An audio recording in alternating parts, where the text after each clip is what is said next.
तो आज का इस वीडियो में हम डिस्कस करेंगे कि रस्ट में वेरिएबल स्कोप क्या होता है। सो बिना टाइम वेस्ट के स्टार्ट करते हैं।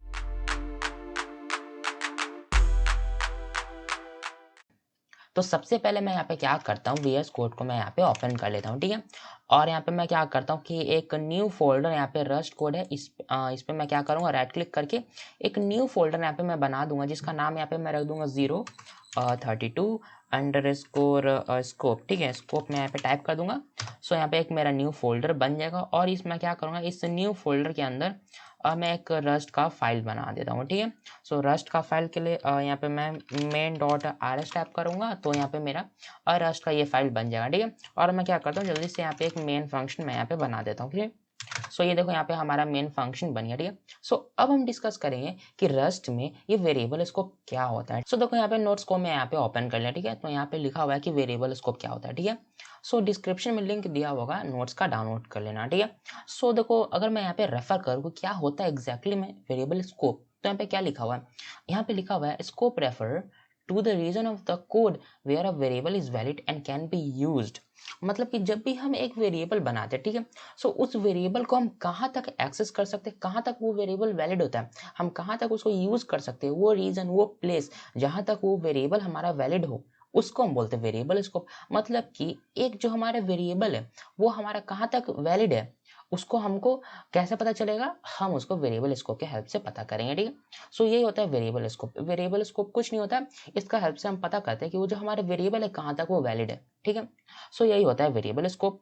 अगर मैं यहाँ पे बेसिक स्कोप को रेफर करूँ तो यहाँ पे क्या लिखा हुआ, यहाँ पे लिखा हुआ variables defined in a block, these curly brackets are only accessible inside that block. मतलब कि क्या करता हूँ कि मैं डायरेक्टली यहाँ पे कोड लिखता हूँ, ठीक है। लेट्स मैं क्या करता हूँ कि लेट यहाँ पे मैं करता हूँ a = 12, ठीक है। अब मैं क्या करता हूँ, इसको प्रिंट यहाँ पे मैं कर देता हूँ, ठीक है। और मैं क्या करता हूँ कि इसको प्रिंट करने के राइट क्लिक करूंगा और यहाँ पे रन करूंगा। सो यहाँ पे देखना ये मेरा A12 मेरा यहाँ पे प्रिंट हो जाएगा, ठीक है। सो अगर मैं नोट्स को यहाँ पे ओपन करूँ तो यहाँ पे क्या लिखा हुआ है, यहाँ पे लिखा हुआ है variables defined in a block, these curly brackets are only accessible inside that block. इसका मतलब ये हुआ कि जो हमारा वेरिएबल है जिस ब्लॉक के अंदर वो डिफाइंड है, हम सिर्फ और सिर्फ उसी के अंदर उसको एक्सेस कर सकते हैं। मतलब कि और उसका एक्सेस हम कहाँ कर सकते हैं, देखो ये जो हमारा कर्ली ब्रैकेट है, जिस कर्ली ब्रैकेट के अंदर हमारा वेरिएबल डिफाइंड होगा, हम सिर्फ और सिर्फ वहीं पे उस वेरिएबल को एक्सेस कर पाएंगे, ठीक है। सो इसके लिए क्या करता हूँ कि मैं यहाँ पे एक और ब्लॉक यहाँ पर आ देता हूँ, ठीक है। यहाँ पे सिंपल से मैं कर्ली ब्रैकेट टाइप कर दूंगा, ओपन एंड क्लोज। और यहाँ पे मैं क्या कर दूंगा, लेट बी इक्वल्स टू, मैं यहाँ पे क्या कर दूंगा, लेट्स से 20। अब मैं क्या कर दूंगा, इस बी को यहाँ पे प्रिंट कर देता हूँ, ठीक है। अब मैं क्या करूंगा कि इसको मैं रन करता हूँ, ठीक है। सो जैसे रन करूंगा तो यहाँ पे देखना 20 यहाँ पे आ गया। शॉर्टकट से मैं भी रन किया, क्या मैं यहाँ पे प्रेस किया कंट्रोल ऑल्ट और एन यहाँ पे मैं प्रेस करूंगा। सो यहाँ पे देखना ये मेरा ऑटोमेटिकली रन हो जाएगा, ठीक है। अगर मैं राइट क्लिक करूंगा तो यहाँ पे रन ऑप्शन आएगा, रन को रन, यहाँ पे देखो इसका शॉर्टकट लिखा हुआ है कंट्रोल ऑल्ट एन, इस पर मैं क्लिक करूंगा। सो अगेन ये मेरा रन हो जाएगा, ठीक है। सो इसको यहाँ पे मैं जैसे ही रन किया तो यहाँ पे क्या हुआ, मेरा सबसे पहले 12 प्रिंट हुआ जो कि मेरा ए है, उसके बाद मेरा बी प्रिंट हुआ जो कि मेरा 20 है, ठीक है। अब मैं क्या करता हूँ, ये जो मेरा कर्ली ब्रैकेट है, इस ब्रैकेट के बाद अगर मैं प्रिंट करने का कोशिश करूंगा ए को, और अगर मैं इसको रन करूंगा तो यहाँ पे देखना मेरा पहले 12 प्रिंट होगा, फिर 20, फिर 12। क्यों, देखिए पहले हमारा ये वेरिएबल है उसको हम प्रिंट करवाए, फिर यहाँ पे दूसरा वेरिएबल बना उसको यहाँ पे प्रिंट करवाए, फिर इस ब्रैकेट के बाद हम यहाँ पे ए को यहाँ पे प्रिंट करवा दिए, ठीक है। सो यहाँ पे हमारा ए एक्सेसिबल है, बट अगर मैं इस ए को हटा करके यहाँ पे बी टाइप कर दूँ जो कि हमारा ये वेरिएबल है और उसका रन करूँ तो यहाँ पे देखना ये मेरा एरर आएगा। क्यों, क्योंकि ये आउट ऑफ स्कोप हो गया। यहाँ पे नोट्स में मेरा क्या लिखा हुआ है, यहाँ पे क्या लिखा हुआ है, देखो यहाँ पे लिखा हुआ variables defined in a block, these curly brackets are only accessible inside that block. हमारा जो वेरिएबल जिस ब्रैकेट के अंदर डिफाइंड होगा, हम सिर्फ और सिर्फ उसी ब्रैकेट में उसको एक्सेस कर पाएंगे। जैसे हमारा ये जो वेरिएबल है ये हमारा इस ओपन एंड क्लोज ब्रैकेट के अंदर है, तो इसलिए हम यहाँ पे तो बी को एक्सेस कर पा रहे हैं, बट जैसे हम यहाँ पे इस ब्रैकेट के बाद हम इसको एक्सेस करना पाए चाहे तो नहीं हो पाएगा। क्यों, क्योंकि ये हमारा आउट ऑफ स्कोप हो जाएगा। अगर यहाँ पे मैं ए टाइप करूंगा और रन करूंगा तो यहाँ पे देखना रन हो जाएगा। क्यों, क्योंकि जो मेरा ए है ये मेरा इस कर्ली ब्रैकेट है के अंदर है, तो इसका ओपनिंग ब्रैकेट यहाँ पे और क्लोजिंग ब्रैकेट यहाँ पे, तो इसलिए जो हमारा ए है इसका स्कोप कहाँ तक हम इसको एक्सेस कर सकते हैं, ये जो हमारा कर्ली ब्रैकेट एंड है उससे पहले तक हम यहाँ पे इसको यूज कर सकते हैं। बट ये जो मेरा बी है इसको हम कहाँ तक यूज कर सकते हैं, जिस ब्रैकेट के अंदर ये डिफाइंड है, इस ब्रैकेट के अंदर है, तो इस ब्रैकेट का एंड यहाँ पे, तो इस ब्रैकेट से पहले तक हम यहाँ पे इसको यूज कर सकते हैं। ठीक है, सो आई होप यही समझ आया होगा कि ये वेरिएबल स्कोप क्या होता है। वेरिएबल स्कोप कुछ नहीं होता, हम उसका हेल्प से बस समझते हैं कि जो हमारा वेरिएबल है उसको हम कहाँ तक एक्सेस कर सकते हैं, वो जिस ब्रैकेट के अंदर डिक्लेयर होगा उस ब्रैकेट तक हम उसको यूज कर पाएंगे। यही होता है हमारा वेरिएबल स्कोप। ठीक है, ठीक है। उसका अगर मैं यहाँ पे स्क्रॉल डाउन करूँ तो यहाँ पे एक और टॉपिक लिखा हुआ है, यहाँ पे लिखा हुआ है शैडोइंग। तो ये शैडोइंग क्या होता है? सो यहाँ पे अगर मैं नोट्स को रेफर करूँ कि शैडोइंग क्या होता है, तो यहाँ पे लिखा हुआ है Rust allow you to shadow variable by redeclaring it with the same name in the same scope. इसका मतलब ये हुआ कि देखो, लेट्स से मैं क्या करता हूँ कि एक और यहाँ पे let let rank equals to, मैं यहाँ पे 1 टाइप कर रहा हूँ। ठीक है, अब मैं इस रैंक को यहाँ पे प्रिंट कर दूंगा, लेट्स से यहाँ पे प्रिंट एलन करके, और यहाँ पे मैं इसको सिंपल सा इसको यहाँ पे मैं रैंक को यहाँ पे प्रिंट कर देता हूँ। ठीक है, यहाँ पे रैंक इसको यहाँ पे मैं प्रिंट कर दूंगा, और अब मैं क्या करूंगा, इसको यहाँ से राइट क्लिक करके इसको रन करूंगा। सो यहाँ पे देखना ये मेरा यहाँ पे 1 आ गया। ओके, अब मैं क्या करूंगा ये कि इस प्रिंट होने के बाद मैं क्या करता हूँ, सेम नाम का वेरिएबल बनाता हूँ, लेट रैंक इक्वल्स टू 2, और उसको मैं प्रिंट कर दूंगा, और अगर उसके बाद मैं इसको रन करूंगा, सो अगेन यहाँ पे देखना ये मेरा 2 प्रिंट हो जाएगा। अगर इस रैंक में मैं क्या कर दूंगा कि देखो नोट्स को अगर यहाँ पे रेफर करते हैं, यहाँ पे क्या लिखा हुआ था, यहाँ पे लिखा हुआ था Rust allow you to shadow variable by redeclaring it with the same name in the same scope. मतलब कि हमारे पास अगर एक स्कोप है, जो जैसे कि ये जो हमारा ब्रैकेट है, ये हमारा एक स्कोप हो गया। ठीक है, इस ब्रैकेट के अंदर हम जो भी वेरिएबल को डिक्लेयर करेंगे हम उसको वहाँ पे एक्सेस कर पाएंगे। ठीक है, तो हम यहाँ पे करिए कि यहाँ पे एक वेरिएबल बना दीजिए जिसका नाम हम यहाँ पे रैंक रख दिया। ठीक है, उसको प्रिंट करवाएं, उसके बाद हम क्या किया कि एक और वेरिएबल बनाया सेम रैंक नाम से, बस उसका वैल्यू हम यहाँ पे चेंज कर दिए, और उसका प्रिंट करें तो हम उसको यूज कर पा रहे हैं। क्यों? क्योंकि हम यहाँ पे उसको रीडिक्लेयर कर दिए। सो देखो, सेम नाम का वेरिएबल को हम 2 बार डिक्लेयर करेंगे तो उसको हम क्या बोलेंगे, शैडोविंग। सो देखो, पहले हम यहाँ पे नॉर्मल सा प्रिंट करवा लिए, फिर हम सेम नाम का वेरिएबल बना करके उसको प्रिंट करवाएंगे, तो हमारा कोई एरर ना दे करके वो हमारे यहाँ पे शैडो हो जाएगा। ठीक है, सो हम जब सेम नाम का 2 वेरिएबल ही बना देते हैं, पूरा तरह से डिक्लेयर करते हैं, जैसे हम यहाँ पे एक वेरिएबल डिक्लेयर किया रैंक नाम का, फिर हम वही वेरिएबल रीडिक्लेयर यहाँ पे कर दिए, बस उसका वैल्यू चेंज कर दिए। तो जैसे हम यहाँ पे प्रिंट करेंगे तो पहले तो हमारा 1 हो जाएगा, क्यों? क्योंकि यहाँ पे ये प्रिंट हो रहा है। बट जब हम रीडिक्लेयर करके उसमें वैल्यू 2 यहाँ पे सेट किए, तो यहाँ पे हम जैसे इसको प्रिंट करेंगे तो यहाँ पे हमारा 2 आ जाएगा।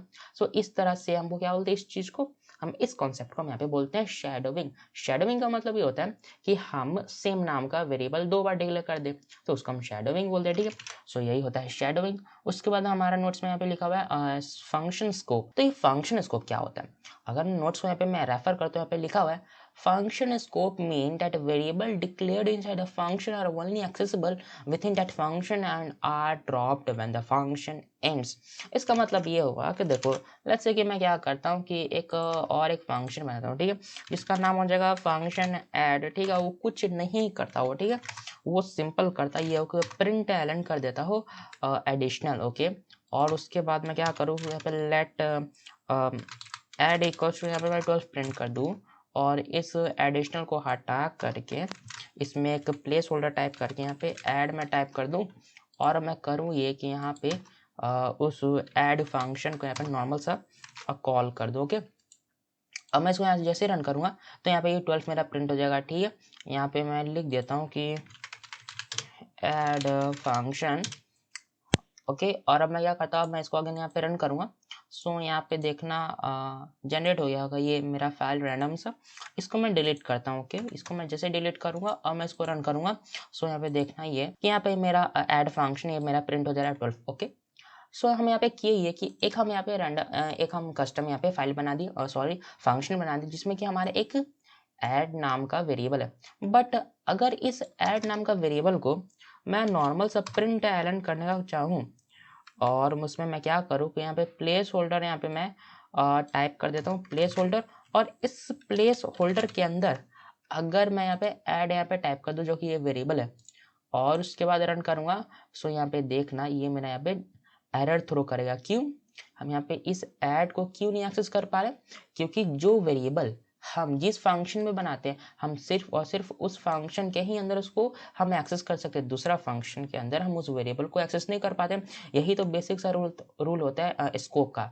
हम जिस स्कोप में उसको डिक्लेयर करते हैं हम उसी में एक्सेस कर पाते हैं। तो हम यहाँ पे ये जो वेरिएबल है हम इसको सिर्फ और सिर्फ इसी फंक्शन में एक्सेस कर पाते हैं। क्यों? क्योंकि देखो ये जो हमारा वेरिएबल है इसको हम किस स्कोप में डिक्लेयर किए, इस ब्रैकेट और इस ब्रैकेट के अंदर। तो हम एक्सेस भी यहाँ पे कर पा रहे हैं, बट जैसे हम यहाँ पे दूसरा फंक्शन में उसको एक्सेस करना चाहेंगे ये हमारा एरर थ्रो करेगा, नहीं कर पाएंगे। ठीक है, सो यहाँ पे ये हमारा एरर थ्रो करेगा। ठीक है, सो यहाँ पे भी यही लिखा हुआ था कि फंक्शन स्कोप क्या होता है। फंक्शन स्कोप का मतलब ये होता है कि हम जिस फंक्शन में हम उस वेरिएबल को डिक्लेयर करेंगे हम उस वेरिएबल को उसी फंक्शन तक एक्सेस कर पाएंगे। ठीक है, सो यही होता है हमारा फंक्शन स्कोप। उसके बाद हमारा यहाँ पे नोट लिखा हुआ। ओके, तो नोट में क्या लिखा हुआ है, यहाँ पे लिखा हुआ है scope define where a variable is valid and accessible. So basically scope से हमें पता चलता है कि जिस स्कोप में जिस जगह में हम वहाँ पे वेरिएबल को डिफाइन किए हम उसी का स्कोप में हम उसको एक्सेस कर पाते। जिस कर्ली ब्रैकेट के अंदर हमारा वेरिएबल डिक्लेयर्ड है उसी कर्ली ब्रैकेट के अंदर हम उसको एक्सेस कर पाएंगे। सो इसका यही मीनिंग है। उसके बाद लिखा हुआ है block scope variable are valid from the point they have declared until end of the block. मतलब कि हम जहाँ भी वेरिएबल डिक्लेयर करते हैं वहाँ से लेकर के उस ब्लॉक का उस ब्रैकेट का एंड तक हम उसको एक्सेस कर पाते हैं। जैसे कि हम यहाँ पे ए है तो हम यहाँ पे यहाँ से लेकर के इस जो ब्रैकेट है इस ब्रैकेट से पहले तक हम उसको एक्सेस कर पाते हैं। ठीक है, सो यही होता है हमारा स्कोप। सो बेसिक सा यही लिखा होता है। उसका यहाँ पे लिखा हुआ है shadowing allow reuse of variable name with the same scope। मतलब बेसिकली हम सेम स्कोप में हम शैडोइंग कर सकते हैं। और यहाँ पे लास्ट में लिखा हुआ function local variable are not visible outside the function. मतलब कि हम अगर किसी फंक्शन में वेरिएबल डिक्लेयर करेंगे तो हम सिर्फ और सिर्फ उसी फंक्शन में उस वेरिएबल को एक्सेस कर पाएंगे। यहाँ पे यही लिखा हुआ है। ठीक है, सो यही नोट्स में लिखा हुआ था कि क्या होता है वेरिएबल स्कोप। ठीक है, इसको मैं क्या करता हूँ फॉर्मेट डॉक्यूमेंट कर देता हूँ। सो डिस्क्रिप्शन में लिंक दिया होगा नोट्स का, डाउनलोड कर लेना। और ये जो कोड लिखा है इसका भी डिस्क्रिप्शन में लिंक दिया होगा, डाउनलोड कर लेना। So thanks for watching this video.